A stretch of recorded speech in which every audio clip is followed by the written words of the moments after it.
warahmatullahi wabarakatuh. Halo semuanya, kami dari kelompok 6 akan mempresentasikan materi yang berjudul Rencana Pembelajaran Mendalam, biasanya disebut dengan RPM. Sebelum kita memasuki di pembahasan, berikut adalah kelompok kami.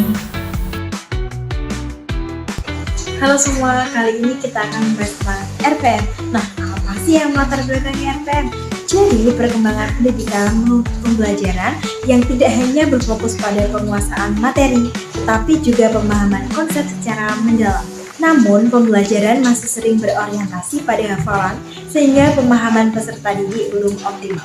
Oleh karena itu, diperlukan rencana pembelajaran mendalam atau RPM sebagai perencanaan pembelajaran yang membantu guru menciptakan proses belajar yang lebih bermakna, aktif, dan berpusat pada peserta didik agar tujuan pembelajaran tercapai secara optimal. Nah, terus apa sih RPM itu? Yuk kita bahas. Jadi, rencana pembelajaran mendalam atau RPM itu merupakan perencanaan pembelajaran yang dirancang berdasarkan pendekatan pembelajaran mendalam atau deep learning untuk menciptakan proses belajar yang bermakna dan berpusat pada peserta didik. RPM tidak hanya menekankan penguasaan materi, tetapi juga pemahaman konsep secara mendalam melalui kegiatan belajar yang aktif, kontekstual, reflektif, serta mendorong kemampuan berpikir kritis dan pemecahan masalah. Berbeda dengan dokumen perencanaan konvensional, RPM berfokus pada proses berpikir kritis, integrasi lintas disiplin ilmu, dan kemitraan pembelajaran yang relevan dengan kehidupan nyata. Dengan RPM, peserta didik diharapkan mampu menghubungkan pengetahuan dengan kehidupan nyata sehingga pembelajaran menjadi lebih bermakna. Terima kasih. Tujuan dari RPM. Yang pertama, adanya pembelajaran yang lebih terarah. RPM dibuat agar proses pembelajaran memiliki tujuan dan langkah yang jelas. Yang kedua, adanya pemahaman materi yang mendalam. RPM membantu siswa memahami materi tidak hanya secara teori, tetapi juga penerapannya. Yang ketiga, adanya keaktifan peserta didik. RPM mendorong siswa lebih aktif selama proses pembelajaran berlangsung. Yang keempat, adanya keterkaitan materi dengan kehidupan nyata. RPM membuat pembelajaran lebih dekat dengan pengalaman sehari-hari siswa. Dan yang terakhir, adanya kemudahan guru dalam mengelola pembelajaran. RPM membantu guru menentukan metode, media, dan penilaian yang sesuai. Yang pertama, identitas pembelajaran dalam RPM.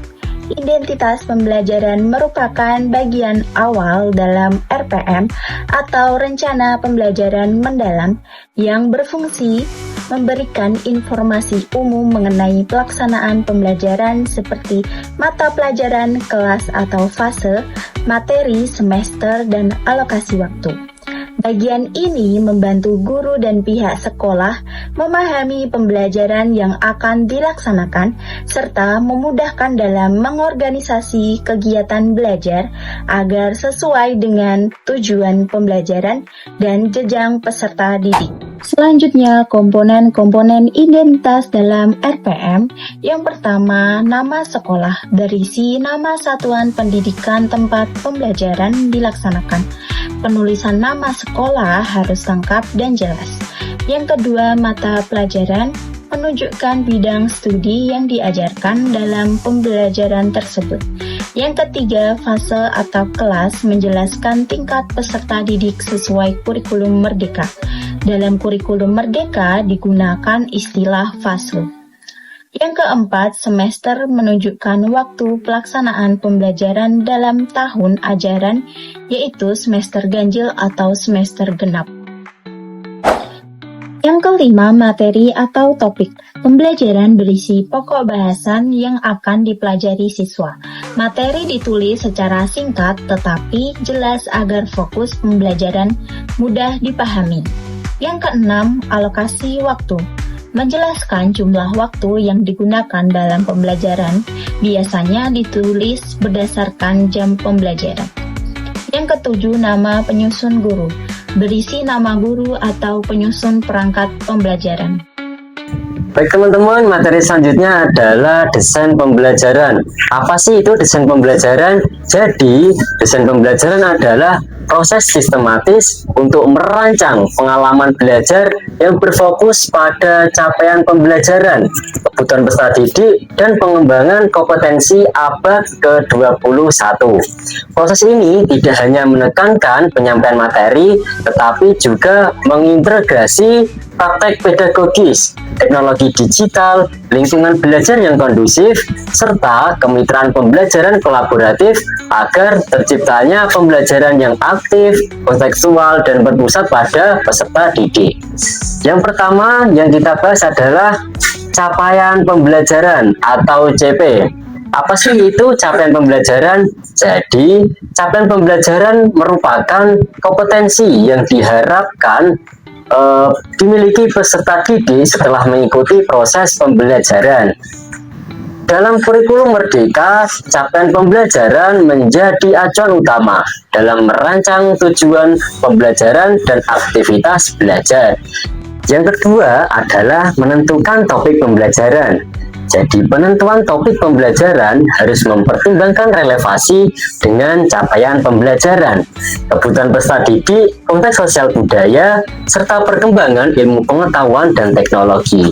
Topik yang baik bersifat konseptual, dekat dengan kehidupan peserta didik, serta mendorong keterampilan berpikir kritis dan memecah masalah. Yang ketiga adalah lintas disiplin ilmu. Pendekatan lintas disiplin ilmu atau interdisciplinary learning merupakan strategi pembelajaran yang mengintegrasikan berbagai bidang ilmu untuk memahami suatu fenomena secara utuh. Pendekatan ini penting dalam pembelajaran abad ke-21 karena permasalahannya nyata seringkali tidak dapat diselesaikan hanya melalui suatu disiplin ilmu. Yang keempat adalah tujuan pembelajaran atau TP. Tujuan pembelajaran merupakan turunan operasional dari capaian pembelajaran yang dirumuskan secara spesifik, terukur, dan berorientasi pada kompetensi peserta didik. Tujuan pembelajaran yaitu agar siswa itu menjadi dasar dalam menentukan strategi, metode, media, dan evaluasi pembelajaran. Nah, selanjutnya yang terakhir adalah kerangka pembelajaran.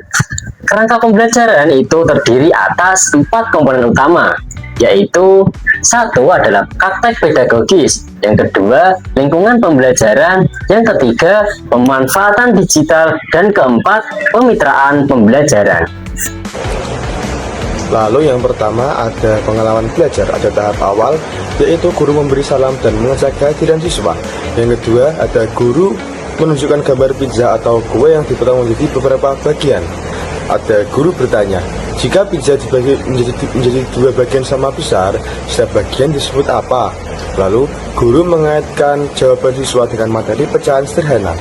Dan guru menyampaikan tujuan pembelajaran, lalu siswa dapat mengenal dan menentukan pecahan sederhana dengan benar. Untuk prinsip B2M-nya ada bermakna materi dikaitkan dengan makanan yang sering dijumpai siswa, lalu menggembirakan menggunakan gambar menarik dan tanya jawab ringan. Lalu pengalaman belajar yang kedua ada pengalaman belajar tahap inti, kegiatan eksplorasi. Ada guru menjelaskan pengertian pecahan sederhana menggunakan gambar, dan siswa mengamati bentuk pecahan seperti 1/2, 1/3, dan 1/4. Lalu guru memberikan contoh dalam kehidupan sehari-hari. Ada kegiatan diskusi, siswa dibagi menjadi beberapa kelompok kecil, lalu setiap kelompok kecil mendapatkan gambar benda yang dibagi menjadi beberapa bagian. Dan siswa menentukan nilai pecahan dari gambar tersebut. Untuk kegiatan praktiknya, siswa mewarnai bagian tertentu pada lembar kerja pecahan. Ada siswa mempresentasikan hasil pekerjaannya di depan kelas. Untuk prinsip P2M kegiatan inti ini ada berkesadaran, yaitu siswa aktif berpikir dan bekerja sama. Dan ada menggembirakan, belajar sambil bermain dan mewarnai. Lalu ada bermakna, menggunakan contoh nyata di sekitar siswa. Lalu ada tahap penutup. Yang pertama, guru bersama siswa menyimpulkan materi tentang pecahan sederhana. Lalu, guru memberikan pertanyaan refleksi, apa manfaat belajar pecahan dalam kehidupan sehari-hari? Lalu ada guru memberi apresiasi kepada siswa yang aktif, dan guru memberikan tugas sederhana untuk dikerjakan di rumah. Untuk prinsip P2M-nya ada bermakna siswa memahami manfaat materi dan menggembirakan, yaitu guru memberi pujian dan motivasi. Selanjutnya yaitu ada asesmen. Asesmen dibagi menjadi 3. Yang pertama ada asesmen diagnostik. Asesmen diagnostik adalah penilaian yang dilakukan sebelum pembelajaran dimulai untuk mengetahui kemampuan awal, kebutuhan, kesulitan, dan karakteristik peserta didik. Tujuannya yaitu untuk mengetahui pemahaman awal siswa. Yang kedua yaitu mengidentifikasi kesulitan belajar siswa. Yang ketiga, membantu guru menentukan strategi pembelajaran yang tepat. Contohnya yaitu ada pretest, tanya jawab awal, dan angket kemampuan belajar. Selanjutnya yaitu ada asesmen formatif. Asesmen formatif adalah penilaian yang dilakukan selama proses pembelajaran berlangsung untuk memantau perkembangan belajar siswa dan memperbaiki proses pembelajaran. Tujuannya yaitu untuk mengetahui kemajuan belajar siswa. Yang kedua, untuk memberikan umpan baik kepada siswa. Yang ketiga, untuk membantu guru memperbaiki metode pembelajaran. Contohnya ada observasi, tanya jawab, penugasan, kuis, portofolio, penilaian diri, dan penilaian antar teman. Selanjutnya yang terakhir ada asesmen sumatif. Asesmen sumatif adalah penilaian yang dilakukan pada akhir pembelajaran untuk mengetahui pencapaian hasil belajar siswa secara keseluruhan. Tujuannya yaitu 1. Untuk mengukur hasil akhir pembelajaran. Yang kedua yaitu untuk menentukan nilai atau ketuntasan belajar. Yang ketiga, untuk mengetahui pencapaian tujuan pembelajaran. Contohnya ada ulangan akhir bab, UTS, UAS, dan proyek akhir atau tugas akhir. Selanjutnya, saya akan menjelaskan contoh penerapan RPM dalam pembelajaran matematika SD. Contoh yang digunakan yaitu materi penjumlahan dan pengurangan uang pada kelas 3 SD. Pada tahap identifikasi, guru terlebih dahulu mengecek kesiapan siswa dengan bertanya langsung tentang nilai uang rupiah dan pengalaman saat membeli barang. Guru juga memahami karakteristik materi karena materi uang sangat dekat dengan kehidupan sehari-hari siswa. Selain itu, pembelajaran ini juga mengembangkan dimensi profil lulusan seperti bernalar kritis, mandiri, dan gotong royong. Kemudian masuk ke dalam desain pembelajaran, CP atau capaian pembelajarannya yaitu siswa mampu memahami nilai uang dan menyelesaikan masalah sederhana yang berkaitan dengan jual beli. Topik yang dipilih adalah materi penjumlahan dan pengurangan uang. Pembelajaran juga dikaitkan dengan lintas disiplin ilmu, yaitu bahasa Indonesia dan matematika.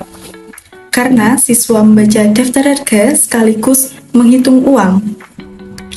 Tujuan pembelajarannya adalah siswa dapat menghitung total harga barang dan menentukan sisa uang belanja. Dalam kerangka pembelajaran, guru menggunakan media gambar uang dan kegiatan bermain jual beli sederhana agar pembelajaran lebih menarik dan mudah dipahami.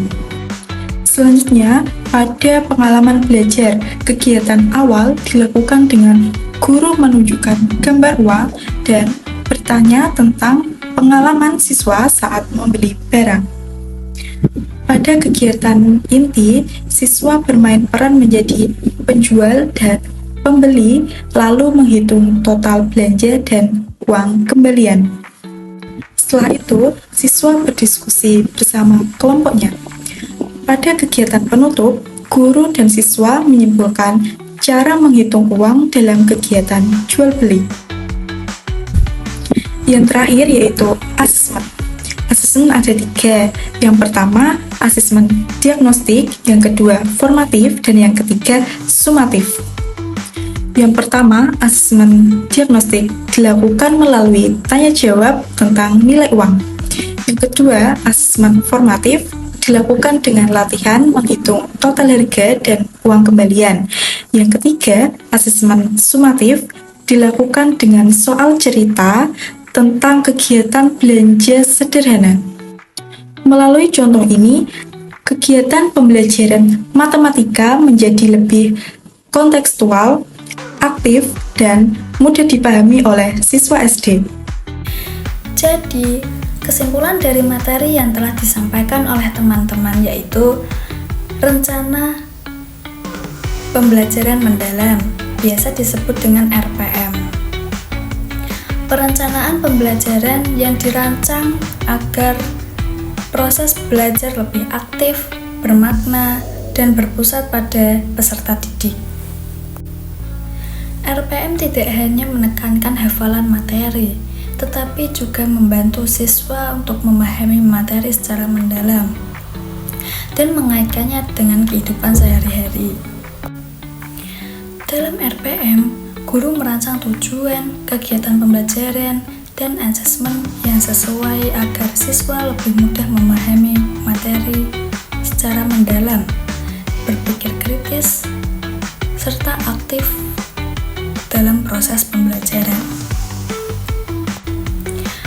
Pembelajaran dirancang berdasarkan capaian pembelajaran, tujuan pembelajaran, pendekatan lintas disiplin ilmu, serta metode dan media pembelajaran yang sesuai dengan kebutuhan peserta didik.